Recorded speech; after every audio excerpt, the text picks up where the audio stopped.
children, in this class, let's take up with a small phylum, Ctenophora. So based on the classification of the animal kingdom, this Ctenophora, it is a small categorization of the species which are very few in number. Okay, so the Ctenophora species are very few in number and it is just an upgraded species of cnidarians. Right, so next to cnidarians and before the platyhelminthes, we have to discuss about this small type of phylum which is called as the phylum Ctenophora.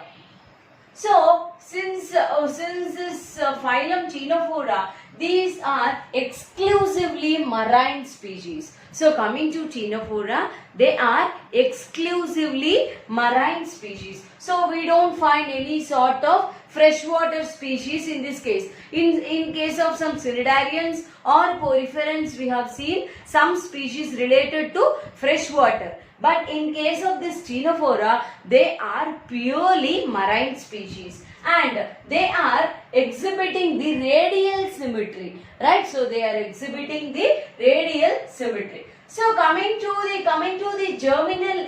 the body, they are delicate. Okay, they are delicate species. They are transparent. Their body is transparent and they are jelly-like. The body is like a jelly which is completely filled with the mucus. Right. So these are delicate, transparent, jelly-like species which is exclusively marine in habitat. So coming to the germinal layers, they are diploblastic. Okay, so they are diploblastic in nature. So coming to the diploblastic, as we have all know about the germinal layers, we can divide the germinal layers into two. They are outer ectoderm and inner endoderm. So if we are terming it in the other way, the ectoderm is also called as outer epidermis and endoderm is also called as gastrodermis. So gastrodermis is nothing but the walls of the alimentary canal. Right. So here in case of this Ctenophora, again the species body is the ectodermal layer of the Ctenophora is again divided into two layers. So we have generally two germinal layers. They are outer ectoderm and inner endoderm. But in case of this Ctenophora, this outer ectoderm is also further divided itself into two layers. They are outer layer again and the inner layer. So coming to the, if we are talking about the outer layer of the ectodermal layer, right? So they are highly sensory in nature. Okay, they are highly sensory in nature. What do you mean by the term sensory? Sensory is nothing but the sensing of the external environment.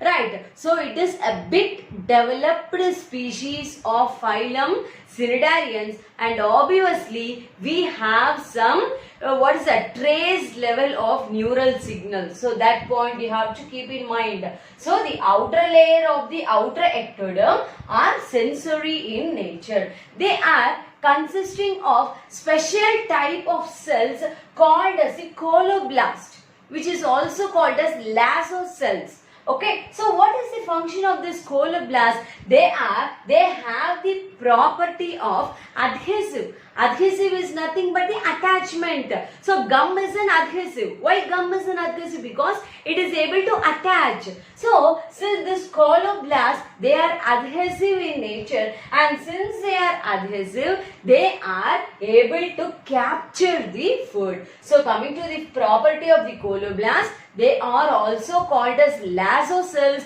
which undergo the mechanism of adhesiveness and thereby we can define the function of the coloblast cell as the process of capturing the food substances. Also, it helps in secreting some mucus. That is what this species are jelly-like. The outermost wall is completely mucus in nature. It is slippery, right? So because of the slippery nature of this type of species is because of the presence of the external layer is covered with the mucus. Right, so hence it is mucus. So mucus secreting cells are present in the outer layer of the outer ectoderm.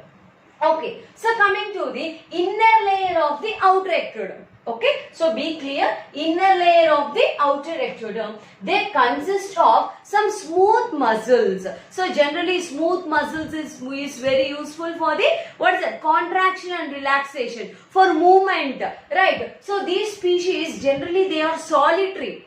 Solitary means what? They can live single and they have the ability of freely swimming. Since they have that ability of free swimming, speaking frankly, they should have some sort of muscles which is present inside for the process of locomotion. Right. So smooth muscles which are present in the inner layer of the outer ectoderm, they are called as myoepithelial cells. Okay, the myoepithelial cells, or they have exhibiting the features of smooth muscles. Okay, they are exhibiting the properties of the smooth muscles which is useful for the contraction and relaxation, and also it supports the process of locomotion. Right. And it consists of some minimal amount of nerve cells.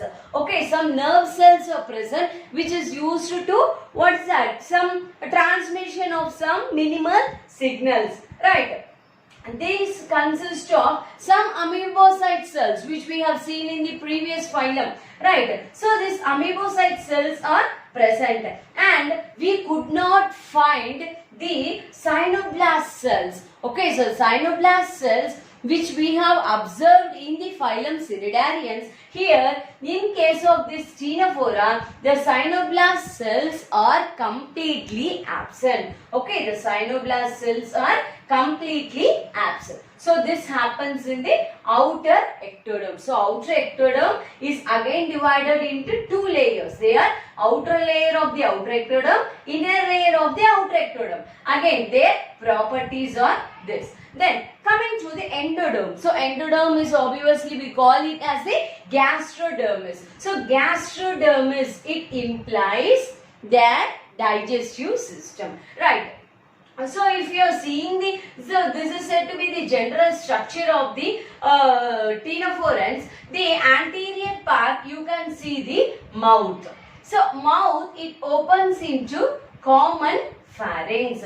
Okay, so the mouth opens into common pharynx, and here next to the pharynx we can observe stomach.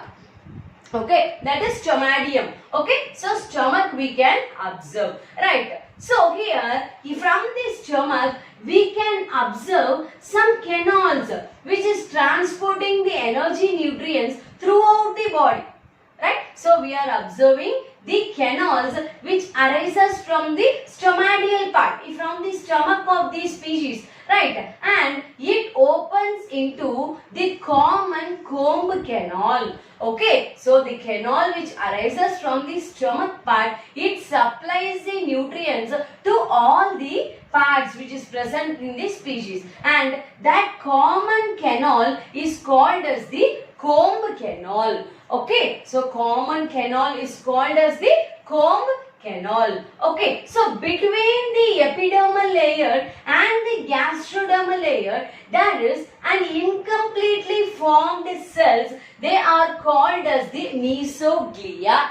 Okay, so they are called as the mesoglia. Right. So if we are talking about the comb canal, the external part of the comb canal consists of cilia.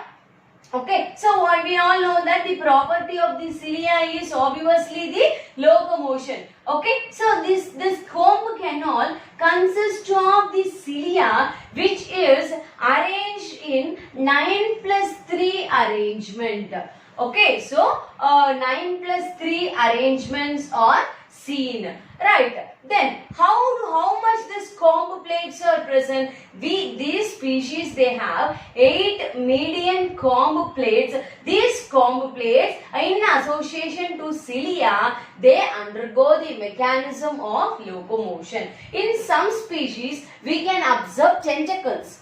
In some, mostly they don't have tentacles. Even though there is some presence of tentacles, it will be only in one pair. Only one pair of tentacles may be identified in some species of Ctenophora. right? So these complaints, they exhibit the mechanism of locomotion. So coming to the digestion, they are having extracellular as well as intracellular digestion, right? And other life process like skeletal system, circulatory system, respiratory system, excretory systems are completely absent in case of Ctenophora, right? So other life process like skeletal system, circulatory system, respiratory system, excretory system are completely absent in case of Ctenophora. So coming to the reproduction. So here what happens in the inner cells of the gastrodermis? So the inner layer of the gastrodermis consists of long cells, elongated cells which has the property of the storage of the substances. So where does this outer layer and inner layer is present? So if we are observing this as the endodermal layer and the outermost layer, it is called as the outer endodermal layer, whereas the inner layer is called as the inner endodermal layer. And here if we are talking about the germ cells, the germ cells are present on either side of the endodermis. Okay, so these species are hermaphrodites. So what is hermaphrodites? Both male and female sex organs are present in the same individual. Since these species are hermaphrodites, the germ cells are present one on each side of the endodermis, which exhibit only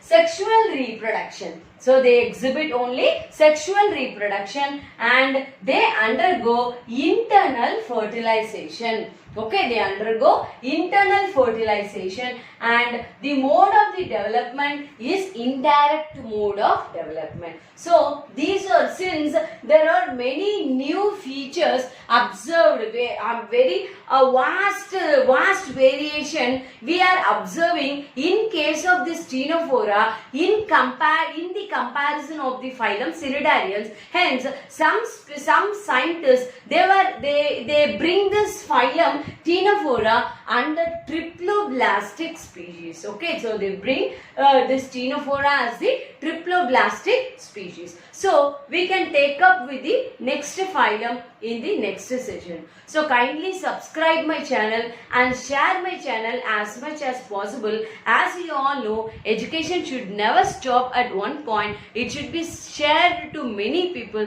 so that let all get benefited even in this lockdown period. Thank you.